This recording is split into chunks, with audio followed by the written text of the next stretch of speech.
I seem to find 9/11 every single night. Pretty weird. So, today I wrote this, The Principles of Dusk, and I was kind of trying to summarize a couple of my documents and ideas, but really it's just trying to summarize how to live life in general and how to improve. So, let's see, do we have any good viewpoint? Can I put my phone anywhere where I can talk and you can hear me easily? I guess I'll have to do what I did last time, just put it like over there, because where else can I aim this thing really? I guess at my Rubik's Cube. There we go. So, basis of everything. First of all, thought. That's really, just think. I've said it so many times, but thought is just everything. Thought is existence, thought is perception, perception's reality. Thought makes us conscious, thought solves problems, thought gets over emotions. Thought is a tool that is so easily accessible to literally every human, yet so many people choose not to do it, even though it's just amazing. So just think, again, for the gajillionth time, think. If you do that, things will work better. Section 2, I talk about living life. This one, the video on purpose of life and the short I made about it too, covered that there. And then the priorities of things. So that one's basically just describing that in detail. Then section 3 goes into key principles, and it's really just the three things I realize most often. So you got perception's reality. It really just, I realize it so often. It ties into so many things. It's really true. And the more you think about existence and stuff, the more you realize how accurate it is and how much it applies. I Think Therefore I Am by Rene Descartes, of course. The second thing is everything has a reason, or you can word it as the more popular phrase, there's a reason for everything. So it's more of a tool, because it makes you question things. If you can just accept like, okay, that's weird. But then if you think, why? Because why is really asking for the reason. That's pretty much the essence of why. Why is the reason behind things. So when you think like, what is the reason behind this? Then you start to ask more questions that you wouldn't have before. And be like, okay, well, hold on. That seemed like just a thing, but now that I'm trying to think of the reason behind it, I can't think of one, and that's when you can dive deeper into it. And the last is that the world is imperfect, because I frequently realize the world's imperfect and people don't think. Those two things I run into often. Go onto a chain of thought. I go, why don't we just wait? What if we wait? Hold on, and then I'll instantly end up at, oh right, the world has sin. And I'll also go same thing with people. Why do people? Oh right, people don't think. So those two I run into very often. And main reason behind a lot of bad things in the world is greed. I've written about that before in one of my poems, because greed just, oh, it's lovely. Starts wars and stuff. I'll read that writing once I finish this. Section 4, dealing with humans. Let me just fix that grammatical error real quick. Alright, so yeah, it seems weird, but dealing with humans is very important in life, because humans kind of give us existence. If there was no humans on Earth, you were the only one, you would just exist and do good. But humans complicate things a lot. So put simply, treat people as they deserve, but without sin. So if you want to hate someone or punish them, don't do that. Avoid them if you can, politely. If you can't, deal with it. Look up the Serenity Prayer. It applies. It is also a very accurate thing. So ideally, just don't associate with anyone bad. If your friends become bad, oh well. You'll have to leave them. So try to get with good friends, obviously. And even if they're super close friends and they become evil and bad influences, it doesn't matter. No amount of close bonds can override that. If they are trying to harm you, get away from them. Same thing with relationships. People who are in abusive relationships stay just because they're in a relationship. No, it's abusive, get out of it. Pretty common and obvious knowledge, but people don't think that stuff. It's unfortunate. Oh yeah, one thing I did kind of skip over is having self-control, which is very important in general. And I also went into how to debate properly, but again, that's in the first video of knowledge. Very useful video, just simple and effective. And the last section goes into YouTubers I would recommend. So for science, Minute Physics, Veritasium, Gritchkasaks, I cannot say that, Minute Earth, The Action Lab, and Now Red. Those are all very good for sciences, physics, quantum physics, all that stuff. For engineering, Technology Connections, Real Engineering, New Mind, Jared Owen, Safe by Design, Animagraphs, Blue Popprint, and No Art.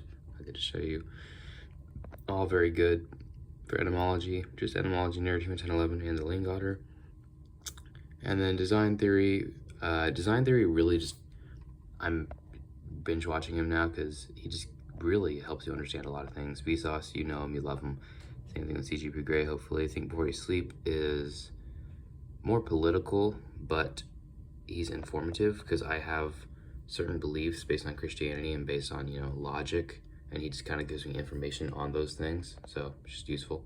Tom Scott, just stuff. 3 Blue, 1 Brown, math, which isn't my favorite, but Josh's channel, just weird stuff. I don't actually actively watch him, but he just does himself. And my name's Josh too, so that's cool. And Odd Animal Specimens. He makes cool videos on animal specimens, mainly their fossils.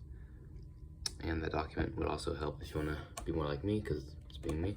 So now let me just go to other writings and find the writing on greed. It is called Might. Let's see, where is it? All right. So, many things are considered to be terrifying. They inspire names of a broad range of fields, from creations in a video game to an astronomical explorer. And these mighty things can range across many fields as well, from the large and haunting giant squid of the depths to the unknown horrors of the universe. And the latter is what seems to scare the most. Black holes, pulsars, supernovas. These things mark the place in our known universe as powerful, the largest and most reality-warping objects imaginable. However, as perception is reality, didn't notice I wrote that in this writing, I believe there's one more so. You see, while a gravastar may be terrifying, confusing, and brilliant, it does not to affect us. Our planet, sun, and moon are really the only things that influence us physically. Beyond that, we can observe, but nothing else. Thus, I propose a whole that is throughout all of Earth, every human, affecting everyone, in everyone, destroying peace and perhaps all of the globe. This plague, which may seem minuscule in comparison to galactic giants, is a substantial factor of destruction. Any being of any scale can succumb to it. Greed. Yeah, and I gave greed a special font because it's cool. I also did a similar thing with one of my other writings. Where is it? Oh, it's in Dreams Edition? Yeah, Dreams. Where's down? Scroll down. Where is it? Is it in here? No, it's not. Back to other writings. Where is this writing? Grr. Alright, Control F. If you don't know what Control F is, then you're missing out on life. So let's just go ahead and search to fear. Alright, there we go. Seasons. So I just made fear special because I wanted to emphasize it. Come death with time, come all with time. Time brings all and determines all. Time tells, it runs, and it can be wasted. Oh, time, what a wonderful thing to fear. Should I just read? Okay, I guess I'm just going to read this now, the entire document. So, coming of rock. This is the first one here. Come evening, the sky begins to fall ablaze, but not yet before such can occur that the world shall know rock. Those outside hear it first. Throughout the solar system, electric guitar echoes. That is an inaccurate statement because sound does not travel through space. Okay. Anyways, welcome to the jungle, directing the symphony of destruction, soon to rise from the very ground in which they plant their feet in civilization. All they know will perish to the conduction of the vibrations ringing out from the metal cords which line the neck of the one guitar that will bring hell to earth. The clouds turn to a fiery orange, sky breaking into a hellish red, while panic ensues upon every man with life. The corrupted claws of demons breach the soil that was once fertile, turning it to ash for the lifeless forms to emerge from. The intro ends, and as the music flows like a river rapid, many a person have already deceased to the wounds and mutilations inflicted by the hellspawn that now cover the land. So that was just kind of cool. It's more of a imagination. Like if you just imagine the scene, just a massive person coming out of the ground, the skies and everything turning red, demons crawling out, welcome to the jungle just beginning. That's just, or Hell's Bells, either one. Paradise Dark. Paradise Dark, a place where none is seen and none is felt. The eyes cannot perceive this world, which is why it is paradise. One more sense to purge from this eternal cesspool. There are five things to purge to reach true peace. The first, sight. In Paradise Dark, you cannot see. The second, touch. In Paradise Dark, you cannot feel. The third, smell. In Paradise Dark, there is nothing to smell. The fourth, sound. In Paradise Dark, you can only hear your thoughts. The last, taste. There is nothing to taste in Paradise Dark. In Paradise Dark, there is nothing. This is paradise. And some people said it's death, but it's not, because you can hear your thoughts, and death isn't really this. It's closer to a bottomless pit, but you can feel and taste there, so it's not really mortal. It's more of just its own thing. Nature. This one was a sort of commentary on the cringy stereotypes of most things I see written by people, most poets, supposedly. Nature contains many things that are. It holds galaxies, stars, and universes afar. I should go higher on this one. From seeds to trees, from soil to breeze, nature survives, but soon to be char. Many described the vast night sky, the flowing of wind and the grass where they lie. Many words to describe the beauty of earth, and your life to witness it with every birth. But it won't last forever, with time it will fall, burnt to ashes and blaze, humans and all. Sulfur and blue, the color of hell. Peace will be lost, none will be well. Fox In. This one was about an ex-friend, and I don't know why I made the rhyming structure so random. It's just weird. You think it's kind of predictable at first, but then it's like, oh wait, what? But regardless, I will try to read it. The fox leaps abound and pounces his prey. Fiery colors ablaze their coat, in winter turning white. To be its prey would bring dismay, no use to make a fight. They streak the woods with flames, burning all that's in the path. But come time when snow falls, their fur turns pure, no more wrath. When frost coats every tree, every field and every lake, they hide amidst the snow, and fully covered they will shake. A mere animal it is, a fox, not much more, but how much lies beneath their coat will amaze you, I'm sure. Ignition. This one's a little weird. Ignition, announced before flame erupts, signaling the beginning of a spark. The spark lights a fire. Fire is fascinating. It spreads fast, uncontrollably. If you stare at an inferno, it'll amaze you. A rapidly moving, large, hollow structure, emitting light and heat, yet destroying all inside. Fire. Its glow can mesmerize, swooping around, wisping, expanding, crackling. A graceful performance of beauty. Fast, smooth, shocking. Enough to hypnotize a person, and enough to ravage his forest. Ignition. The Drive Home. Alright, so this one was directly inspired word to word for real events, or rather one real event. As we walk out of the restaurant, it's night. I arrive at the Forerunner a few moments before my parents, so I turn around and gaze at the moon. It's a waxing gibbous. It's a waxing gibbous, slightly yellow from the past few nights. Once again, more swift than my parents, I hop in the back left side and buckle up. Looking out one of the windows as they manage their way in, I see the moon once again, dimmer through the glass, yet still with a glow. On the drive out, I ponder things, every streetlight bringing my attention to it for a second, as the otherwise dark, blurry view is illuminated. Everything in that small radius is so detailed in comparison, even if it's just grass, every blade seems to stand out. Then we stop, a red light, on the left side of a bridge over the interstate. I look out to see the vehicles. Those leaving rush past and those coming do as well, but with yellow rather than red. A display of moving colors. Then I look down, in a vehicle designed to go fast, down vast roads, at a standstill, on a bridge designed for carrying tens of thousands of cars and trucks across nonstop, at a standstill.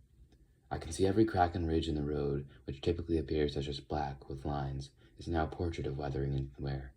Then we resume onward. Each light allows me to see something in the dark, the shattered roads, the brownish grass, signs, and much more. The muttering of my mother in the front passenger seat is just sound to me. All I can see is the world, and all I hear are my thoughts.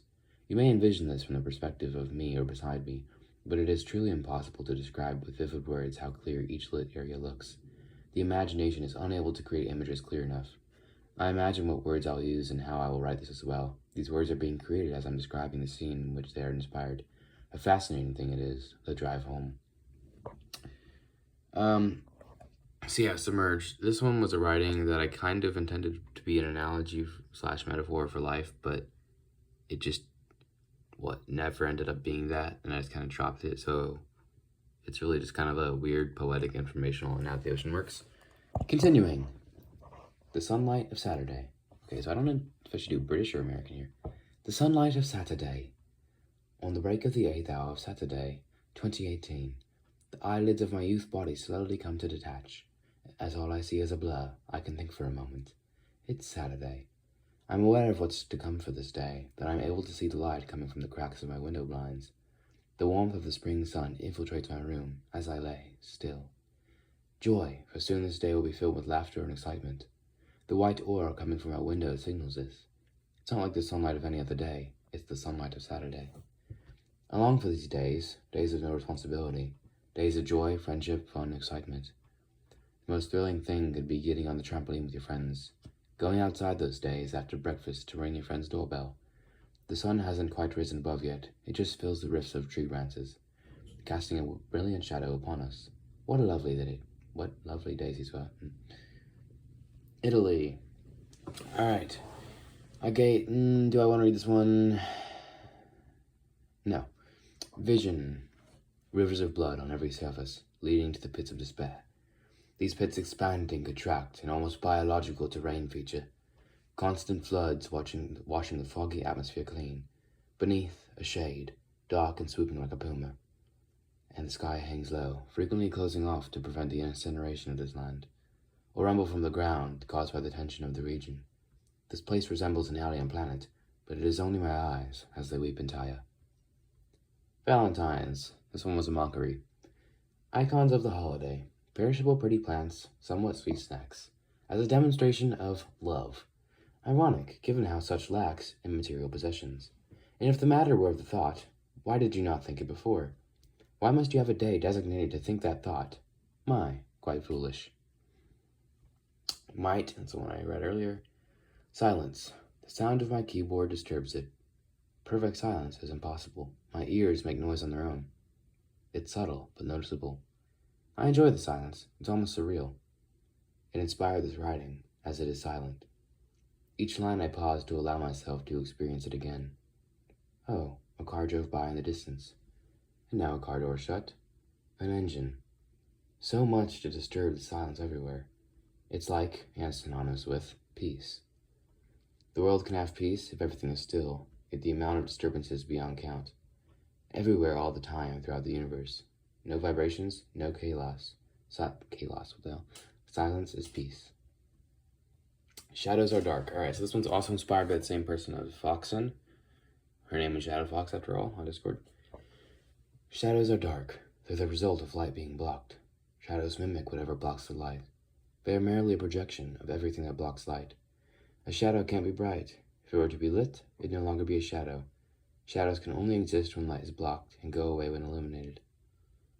So it's basically about how she was influenced by her bad friends. So, shadows just mimic the bad friends. And if you try to help them, they go away. And that Seasons, the one I read earlier as well. Encompassing encapsulation. Of all the things I've written about, the many, many things. Of the trees, of the love, of the senses, of the death of the earth, of friends and enemies. There are still things I've yet to talk about. My documents go over much, and my stories do it poetically. Most love them, as I do. Isn't it beautiful? I can convey how I feel to others. What a brilliant ability, which I am so thankful for. Bombs. This one was written a while ago. Don't assume anything about the implications. My mind a haze and gloomy, a fog among my thoughts. Deep and dark, a warden's mark, my parents never knew me. Spiral down like bombs falling down upon the strike. The target soon to disappear, then death can't see a spike.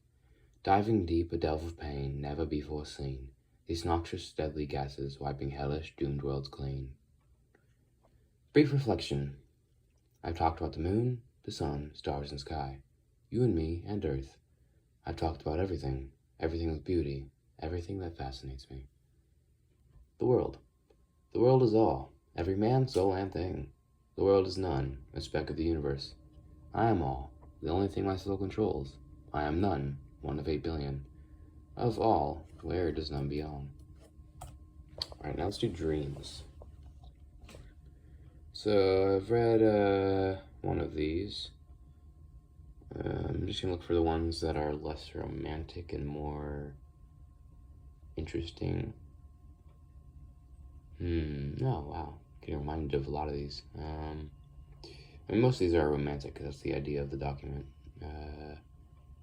Yep. This one's interesting. I call it Post-Mortem of Soul. Shed your tears, shed your coat, leave it all behind. Drop your foes, drop your burdens, leave it all behind. Abandon your fears, abandon your nightmares, leave it all behind. It's no longer with you, say goodbye. This one's a good poem, I like this poem. Yet as such isn't, oh, one sec. Alright, down in a minute. Alexa, stop. If only you knew how much I'd give you, if only you knew how much I'd care, if only you knew how much I'd sacrifice, if only you knew how much I'd bear, if only you knew me for just a moment. Let's see, nope. Nope. Yeah, it's too long. This is a decent one. Petals. If only to know what you think of me, if you love me or not. 1,000 petals lead me astray, and in the end I did not believe them. Was Mother Nature lying? Was the essence of Earth to be wrong? Or were the petals right? I could not know. That one takes a little bit of thought to understand what it means. Let's see. Nope, that one sounds depressing. Let's see. I don't know what that one's even about. Yep, that one's weird too. Nope. Yep, nope, definitely not that. This one's fun. Oldham words. Huzzah, what a conundrum! To be as such, brilliant, yet with no maiden. Such a gentleman to bow to no one. A waste, truly it is. Let's see. Cinder. Eyes of a puma, large, a dark... Huh, I didn't realize. Puma. I've used that word twice in my writings. Interesting.